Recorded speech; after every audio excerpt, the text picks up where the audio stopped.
Hey guys, welcome to my channel again. My name is Abhishek. आज हम discuss करने वाले हैं गाइस मेन मेथड का सिंटैक्स जावा में, जो कि हमारा होता है पब्लिक स्टैटिक वॉइड मेन। यार ये मैंने इसीलिए लिया है कि आपके जब ऑनलाइन कंपनीज के आप टेस्ट देते हो, बी इट अमेजॉन या फिर कोई भी आपकी कंपनी हो, राइट, बड़ी से बड़ी कंपनी भी हो, अगर वो जावा डेवलपर के पोस्ट के लिए कर रहे हैं या फिर नॉर्मल भी अगर आपका वो इंटरव्यू कंडक्ट कराने के लिए एग्जाम ले रहे हैं ना, तो ये चीज़ें बहुत छोटी छोटी चीज़ें जो इंपॉर्टेंट हो जाती हैं। जैसे कि फॉर एग्जाम्पल इसके क्या क्या वेरिएंट्स हो सकते हैं, अलग अलग तरीके से कैसे लिख सकते हैं, अगर यहाँ पे फाइनल लगा देंगे या फिर सिंक्रोनाइज लगा देंगे, चलेगा कि नहीं चलेगा, है ना। तो ऐसे करके आपके मल्टीपल चॉइस क्वेश्चन बहुत सारे बन सकते हैं, तो इसीलिए मैंने लिया है। और कई बार आपका इंटरव्यू में भी पूछ सकते हैं कि पब्लिक स्टैटिक वॉइड मेन ही क्यों होता है, इनका सिग्निफिकेंस क्या है, तो ये एक्सप्लेन करना है। जनरली गाइज हमको क्लासेस में ये नॉर्मली कॉलेज में जल्दी से इतना डिटेल में नहीं सिखाया जाता है, तो टेंशन में तो तुम्हारा भाई सिखाएगा। तो सुबह सपोर्ट करो चैनल को, सब्सक्राइब करना अगर नहीं हो चैनल पर तो, और अपने दोस्तों को भी जरूर शेयर करना। तो चलिए स्टार्ट करते हैं। तो public static void main string ARGS guys हमारा जनरली जब हम अपना मेन मेथड लिखते हैं तो हमारा ये सिंटैक्स होता है।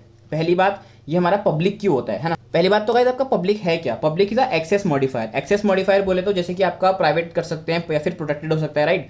मतलब इसका हम बेसिकली स्कोप डिफाइन कर रहे हैं दोस्तों। अब अगर हमारा पब्लिक होता है तो मतलब हम उसको बाहर, अगर हमारी क्लास कोई और क्लास है तो वहाँ से भी इसको एक्सेस कर सकते हैं, राइट। तो we can access it from outside the class also और फ्रॉम एनीवेयर एल्स हम बोल सकते हैं, मतलब हम बाहर से भी एक्सेस कर सकते हैं इसको।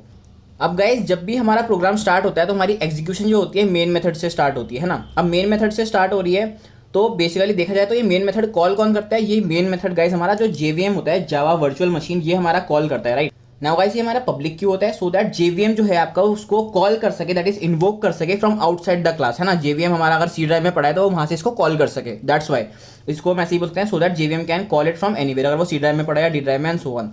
तो पब्लिक इसीलिए ताकि JVM जहां पर भी हो उसको एक्सेस कर सके।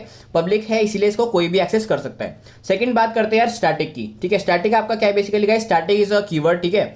तो स्टैटिक की ही क्यों होता है यार हमारा मेन फंक्शन, बिकॉज गाइस देखो इनिशियली क्या होता है, जब आप कोई भी क्लास बना रहे हो उसमें आपने मेन फंक्शन अपना लिखा है, तो क्या होता है हमारे पास कोई फिलहाल ऑब्जेक्ट ही नहीं है ना, we don't have any object. तो बिना किसी ऑब्जेक्ट के अगर हमारे को कोई भी मेथड को कॉल करना पड़ता है तो वो हमारा स्टैटिक मेथड होना ही होना चाहिए। सो दैट्स वाई जब JVM को ये मेथड कॉल करना है तो फिलहाल इसके पास तो क्लास का कोई ऑब्जेक्ट ही नहीं है, सो दैट्स वाई ये जो हमारा फंक्शन है it should be static. So that's why so that JVM can call it या फिर invoke it without instantiating the class. Instantiating का मतलब वही होता है दोस्तों, क्रिएटिंग द ऑब्जेक्ट, ओके।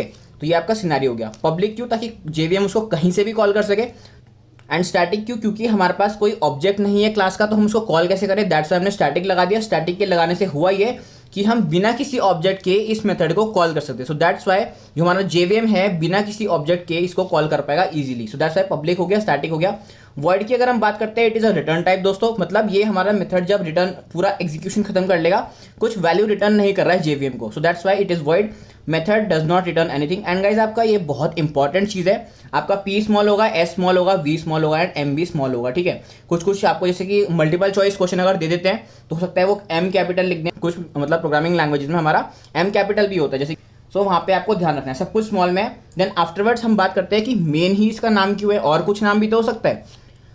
पहली बात तो गाइज मेन आपका कीवर्ड नहीं है। कुछ लोगों को गलतफहमी होती है कि ये कीवर्ड है, कीवर्ड नहीं होता है। जब आप देखो JVM है क्या बेसिकली, JVM एक सॉफ्टवेयर ही तो है ना। मतलब JVM के अंदर कुछ कोड लिखा हुआ है और उस कोड में जो लिखा हुआ है उसमें ऐसा कोड लिखा हुआ है कि यस जब भी आपको प्रोग्राम मतलब स्टार्ट करना है एग्जीक्यूशन, तो आपको एक मेथड कॉल करना है जिसका नाम मेन है। सो दैट्स वाई जब उसकी इंप्लीमेंटेशन हुई है, मतलब जो हमने JVM लिखा हुआ है उसमें उसका नाम मेन लिखा हुआ है, दैट्स वाई गाइज इसका नाम यहाँ पर मेन है। So it is not a keyword, it is the name which is configured inside the JVM। तो जब भी हमने JVM का सॉफ्टवेयर लिखा हुआ है वहाँ पे उसका नाम मेन डला हुआ है, दैट्स वाई इसका नाम यहाँ पे गाइज मेन होता है। देन ये स्ट्रिंग ARGS करके क्या है, अब देखो दोस्तों स्ट्रिंग आपका बेसिकली एक क्लास होता है, ठीक है। S कैपिटल है यहाँ पे, आपको ध्यान रखना है। ARG हो सकता है या फिर ARGS हो सकता है या फिर आपका नाम भी हो सकता है, कुछ भी आप यहाँ पे ले सकते हो, right. And it is a array. So basically ये गाइस हमारा कमांड लाइन आर्गुमेंट होता है, ये पूरा कमांड लाइन आर्गुमेंट्स इसको बोलते हैं। अगर आपने C++ पढ़ी हुई है और भी कोई लैंग्वेज पढ़ी है तो आपको पता होगा कि ये होता क्या है। सो गाइस बेसिकली ये हमारा यूज कैसे होता है, जैसे कि फॉर एन एग्जांपल अगर आप CMD में रन करते हो अपना नॉर्मल सा प्रोग्राम, तो जैसे आप लिखते हो ना जावा सी फाइल नेम डॉट जावा, इसको कंपाइल करते हो, देन आफ्टरवर्ड्स इसको रन करते हो जावा देन फाइल नेम यहाँ पे लिख के। तो अगर आप सपोज फॉर एन एग्जांपल यहाँ पे कुछ भी स्ट्रिंग में देते हो या फिर नंबर भी देते हो 23, तो ये जो आपके गाइस मतलब स्ट्रिंग्स हैं या फिर जो भी आप इनपुट दे रहे हो ये आपका कमांड लाइन आर्ग्यूमेंट्स में चला जाता है, ठीक है। ये तो आप बाकी सर्च भी कर सकते हो, but the basic scenario is this, right. So this is what we call as the command line arguments. And guys ये आपका स्ट्रिंग ही होना चाहिए यहाँ पर, और आप इसका नाम कुछ भी रख सकते हो, ठीक है। मतलब string is a compulsion, int नहीं हो सकता है और कुछ नहीं हो सकता है। तो ये आपका सिंटैक्स हो गया। अब बाकी की बहुत इंपॉर्टेंट चीजें हैं जो कि आपको पता होनी चाहिए, जो जनरली कॉलेजेस में नहीं डिस्कस करते हैं कभी कभी। तो देखो अगर हम नॉर्मल सी एक क्लास लिखते हैं, क्लास ए, और सिंपली हमने यहाँ पे ओपन किया, क्लोज कर दिया, तो क्या ये कंपाइल होगा कि नहीं होगा? क्योंकि इसमें यार मेन मेथड नहीं है, कुछ नहीं है, तो यस ये आपका अच्छे तरीके से कंपाइल हो जाएगा नॉर्मल अगर आप इसको कंपाइल करते हो, ठीक है, यहाँ पे अपना सिंपली फाइल नेम लिख के।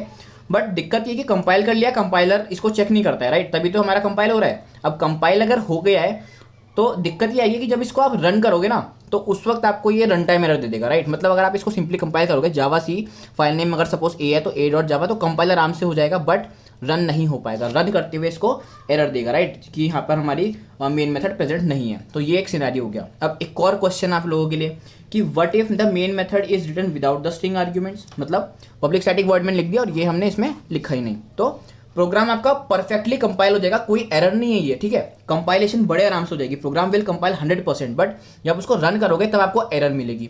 एरर क्यों मिल रही है यार? क्योंकि जेवीएम को यार मतलब ऐसा डिजाइन किया हुआ है हम लोगों ने कि उसको सिर्फ और सिर्फ यही मतलब एक सिंटैक्स है जो कि उसको सर्च करना है कि तेरे को मेन मेथड ढूंढना है, वो पब्लिक होना चाहिए, स्टैटिक होना चाहिए, वॉइड होना चाहिए, है ना। तो इस तरीके से उसको हमने प्रोग्राम किया हुआ है।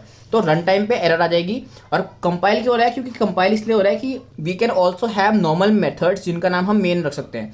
इस कंसेप्ट को गाइस हम ओवरलोडिंग बोलते हैं। बाकी अगर आपने लैंग्वेजेस पढ़ी हुई है या फिर अगर आपको आइडिया है लैंग्वेजेस का, कोई प्रोग्रामिंग लैंग्वेजेस का, तो आपको पता होगा मैं क्या बात कर रहा हूँ। नहीं पता है तो कोई प्रॉब्लम नहीं है, आगे हम देखेंगे फ्यूचर में। नाउ दोस्तों कुछ बहुत इंपॉर्टेंट चीज़ें, एक्सेप्टेबल चेंजेस क्या क्या हो सकते हैं, कुछ जगह नहीं बताते हैं ये लोग, ठीक है। ये बहुत इंपॉर्टेंट चीज़ें हैं, ध्यान रखिएगा। इसका स्टार्ट करते हैं।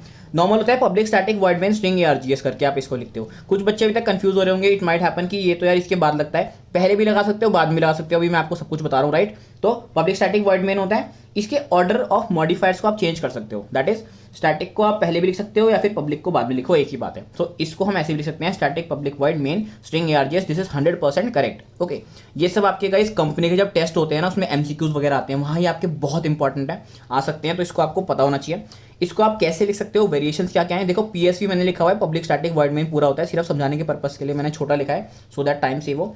तो गाइस आपका एक तरीका ये हो सकता है, स्ट्रिंग के साथ में ही आप अपना जो है ये स्क्वायर ब्रैकेट्स लगा दो, देन स्पेस देके ARGS लिख दो। यहाँ पे आपका नाम भी हो सकता है, राइट, कुछ भी आप ले सकते हो, जो भी आपके वैलिड वेरिएबल नेम जैसे होते हैं नॉर्मल, राइट। तो ये आपका स्ट्रिंग यहाँ पे लग गया, या फिर आप जब ARGS लिख रहे हो तो आपका यहाँ पे स्क्वायर ब्रैकेट्स यहाँ पे भी लग सकता है स्पेस के बाद, या फिर स्ट्रिंग ARGS लिखने के बाद भी आपका यहाँ पे स्क्वायर ब्रेसेस लग सकते हैं।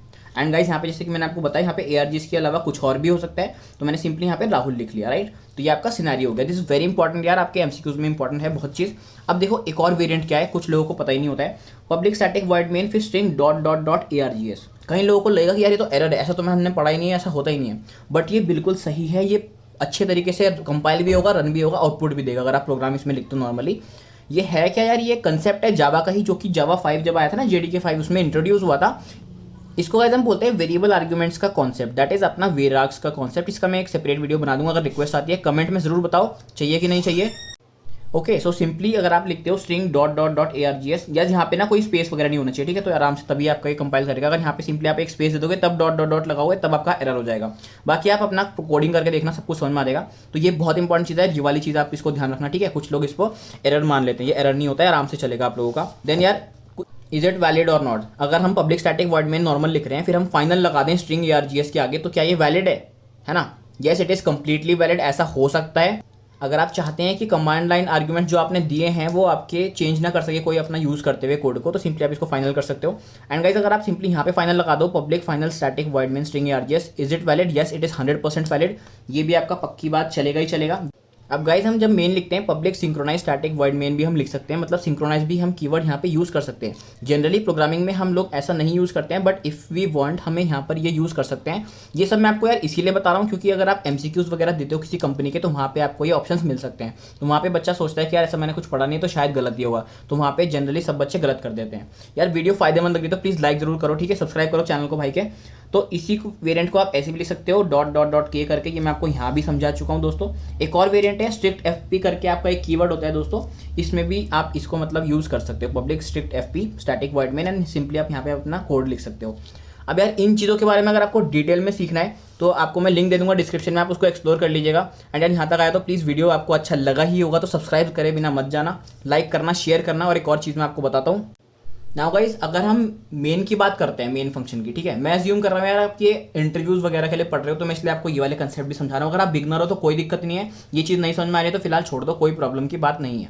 ओवरलोडिंग क्या होता है, अगर आपने मेन मेथड को ही 2 बार ओवरलोड कर दिया, मतलब जैसे आप समझ ही गए होंगे, सिंपली जैसे हम लिख रहे हैं public static void main string RGS, या फिर हम वहाँ पे क्या देते हैं स्ट्रिंग आरजीएस। अगर आप सिंपली एक और मेथड उसमें बना देते हो पब्लिक स्टैटिक वॉइड मेन और उसमें इंट ABC लिख देते हो सपोज फॉर एन एग्जाम्पल, तो ये आपका ओवरलोडिंग हो गया। तो yes, overloading is possible, inheritance of main method is also possible.